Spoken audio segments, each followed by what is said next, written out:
Қазақстан Республикасының мемлекеттік рәміздері күні елордадағы Атамекен этномемориалдық кешенінде әскери жоғарғы оқу орындары мен колледждердің үздік түлектеріне погондар тапсыру рәсімі өтті.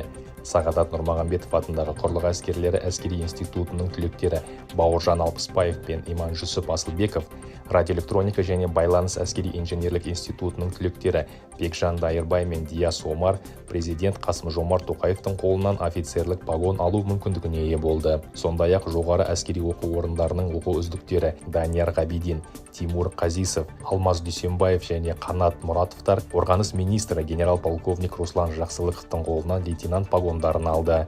Бұдан өзге Щучинск қаласындағы Шоқан Уәлиханов атындағы әскери колледжді бітіруші түлектер Әлішер Өтілбаев пен Беглан Темірханов және армия генералы Сағадат Нұрмағамбетов атындағы Астаналық әскери колледжді бітіруші Мақсат Азықанов пен Нұрбол Жұмабайды қорғаныс ведомствосының басшысының қолынан кіші сержант погонын алды.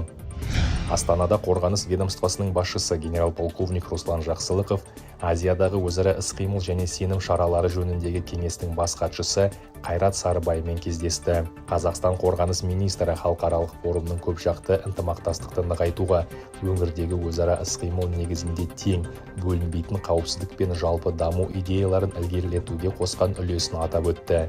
Тараптар Азиядағы бейбітшілікті, қауіпсіздік пен тұрақтылықты қамтамасыз етуге бағытталған ынтымақтастықты іске асыруға өзара мүдделілік білдірді. Бакуге ресми сапар аясында генерал-полковник Руслан Жақсылықов әзербайжандық әріптесі генерал-полковник Закир Гасановпен кездесті. Қазақстандық делегация құрамында келіссөздерге Қазақстан Республикасының Әзербайжандағы төтенше және өкілетті елшісі Әлім Байыл қатысты. Қазақстан мен Әзербайжан қорғаныс министрлері өзара іс-қимылдың ағымдағы және перспективалық бағыттарын талқылады. Кездесу қорытындысы бойынша тараптар әскери ынтымақтастық саласындағы үкіметаралық келісімге қол қойды. 4 маусымда қарулы күштер Қазақстан Республикасының мемлекеттік рәміздері күнін атап өтті. Мереке күні барлық гарнизондарда мемлекетіміздің мызғымастығын бейнелейтін мемлекеттік ту салтанатты жағдайда көтерілді. Әскери бөлімдерде мемлекет атрибуттарының құрылу тарихы, мазмұны, авторлары мен маңызы туралы әңгімелейтін іс-шаралар өтті. Қарулы күштерде жазғы оқу кезеңі басталды.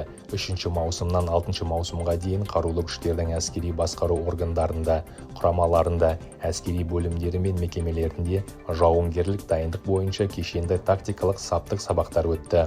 Жауынгерлік дайындық апталығының іс-шаралары құлақтандыру жүйесінің тиімділігін тексеруге, штабтар жұмысының үйлесімділігін арттыруға және жауынгерлік әзірлікті жоғары дәрежеге келтіру кезіндегі іс-қимылдардағы жеке құрамның практикалық дағдыларын жетілдіруге бағытталған. Қазақстан қорғаныс ведомствосына Нидерланды корольдігінің өкілдері жұмыс сапарымен келді. Қазақстандық әріптестермен кездесуге Голландия қорғаныс министрлігі халықаралық әскери ынтымақтастық мәселелері жөніндегі департаментінің директоры контр-адмирал Вольтер Силевис және Қазақстандағы Нидерланды әскери атташесі подполковник Ян Вильям де Вульф қатысты. Кездесу барысында тараптар әскери ынтымақтастықтың, оның ішінде білім беру және бітімгерлік қызмет саласындағы ықтимал бағыттарды талқылады. Түркия Республикасында қазақстандық әскери қызметшілердің қатысуымен ФС 2024 көпұлттық оқу-жаттығу аяқталды. Маневрлердің белсенді кезеңін Түркия президенті Реджеп Тайип Эрдоған бақылады. Қазақстан десанттық шабуылдау әскерлерінің әскери қызметшілері басқа елдердің қатысушыларымен бірлесіп, қойылған оқу жауынгерлік міндеттерді ойдағыдай орындады. Олардың көпұлтты бөлімшелердегі білімдері, дағдылары мен үйлесімді жұмысы Түркия қарулы күштерінің нұсқаушылары тарапынан жоғары бағаланды. Қазақстандық десантшылар Тәжікстандағы Ирбис 2024 екі жақты тактикалық арнайы оқу-жаттығуына қатысты. Маневрлер Магоп оқу орталығында өтті. Оқу-жаттығулар бөлімшелердің далалық дағдыларын жетілдіру, командирлердің таулы жерлерде арнайы операцияларды жүргізу кезіндегі басқару практикасын алуы, сондай-ақ Қазақстан мен Тәжікстан қарулы күштерінің бөлімшелері арасында өзара іс-қимыл мен тәжірибе алмасуды ұйымдастыру мақсатында өткізілді.